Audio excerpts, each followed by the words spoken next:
leyendas vivan.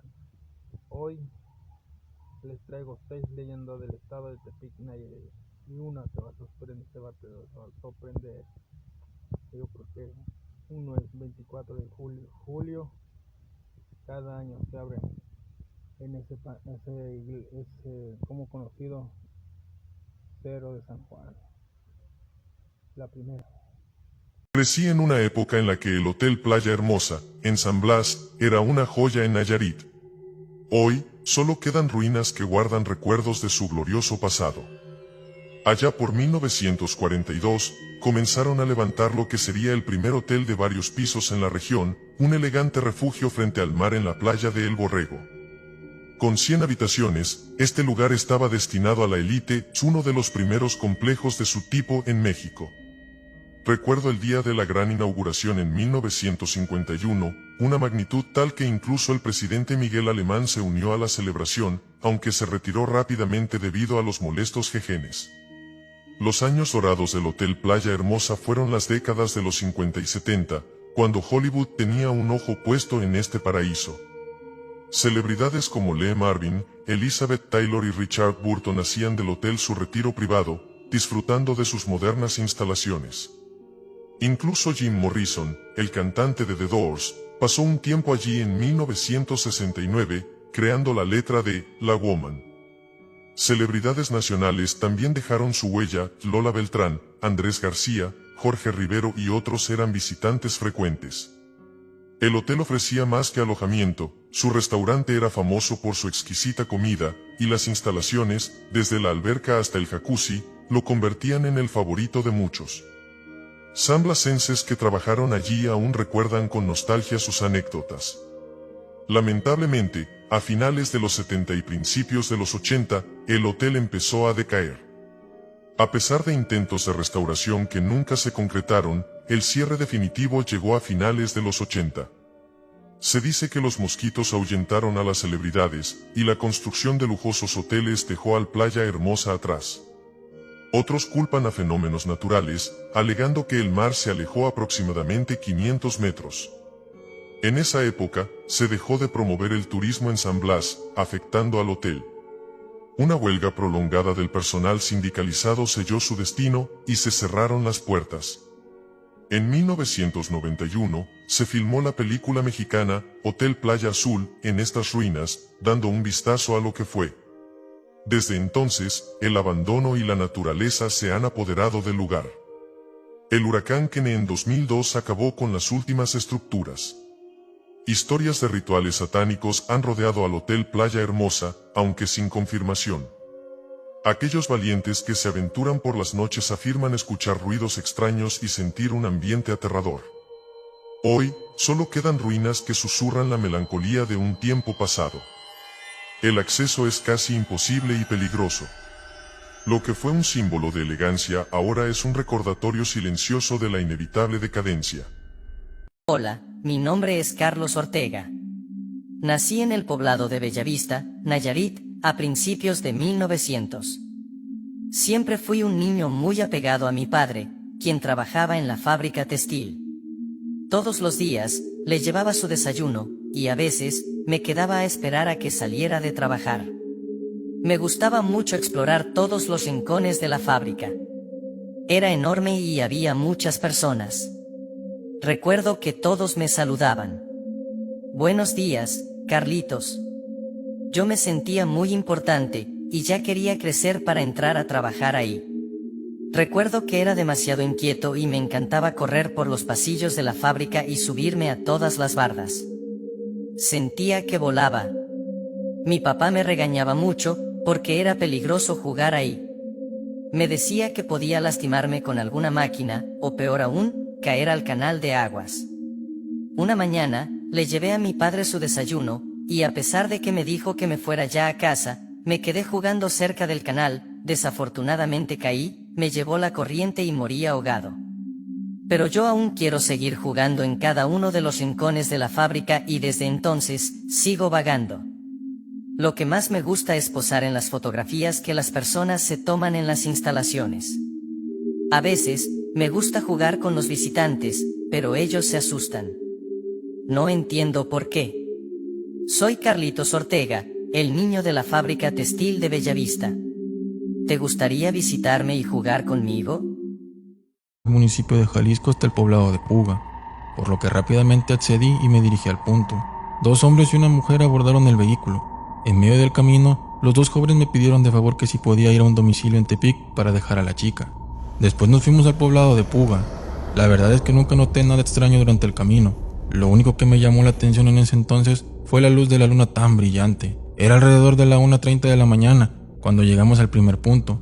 Casi a la entrada de Puga, uno de los muchachos se bajó del carro y entró a su casa. Al segundo joven lo dejé cerca del centro de Puga y ya mejor decidí regresarme a Tepic para descansar. Subí el volumen de la música y salí del pueblo. Había pensado en retornar por otra carretera para cortar camino y llegar más rápido a Tepic, pero justo en el crucero de Puga las luces de mi carro iluminaron a una joven mujer que me hacía señas con sus manos para que me detuviera. La verdad es que no sabía qué hacer, si detenerme o ayudar a la muchacha o continuar con mi camino, pues ella estaba sola y no había ningún vehículo cerca. Me acerqué y poco a poco encendí las luces interiores de mi vehículo, pero la joven no se movía, solo me observaba fijamente hasta que finalmente se arrimó al carro. Te puedo decir que era una mujer muy atractiva, vestía ropa juvenil y justo cuando se acercó me dijo, ¿me da ride a Tepic? Yo le dije que sí. Que yo recuerdo no quité los seguros del carro, pero sentí como si alguien se hubiera subido. No le tomé importancia, y ahora sí quité los seguros para que ella pudiera subirse. Pero inmediatamente cuando volteé para atrás, la chica ya estaba arriba del auto, sin que en ningún momento nadie abriera o cerrara la puerta trasera. Lo primero que noté es que el perfume de la muchacha olía muy bien, y sin voltear a verla para no incomodarla, apagué las luces del vehículo y lo puse en marcha. ¿Qué hacía una mujer casi a las 2 de la mañana sola? ¿O por qué se veía tan tranquila si fue encontrada en medio de la nada y a oscuras? Eran las preguntas que él se hacía en ese momento. Pero de alguna u otra forma no podía ni siquiera hablar y de pronto comenzó a sentir mucho frío. La música se paró por un rato y la muchacha comenzó a tararear una canción. La verdad no podía escuchar con claridad. Era una melodía que jamás había oído. Lo que me dio bastante miedo es que de pronto ella interrumpía esa canción para reír de una forma macabra. Después de pensarlo tanto me atreví a voltear al espejo retrovisor, pero vi algo que me asustó muchísimo. Únicamente pude apreciar la silueta de la mujer. A pesar que sentía mucho miedo traté de concentrarme en el camino, pero ella seguía cantando aquella melodía.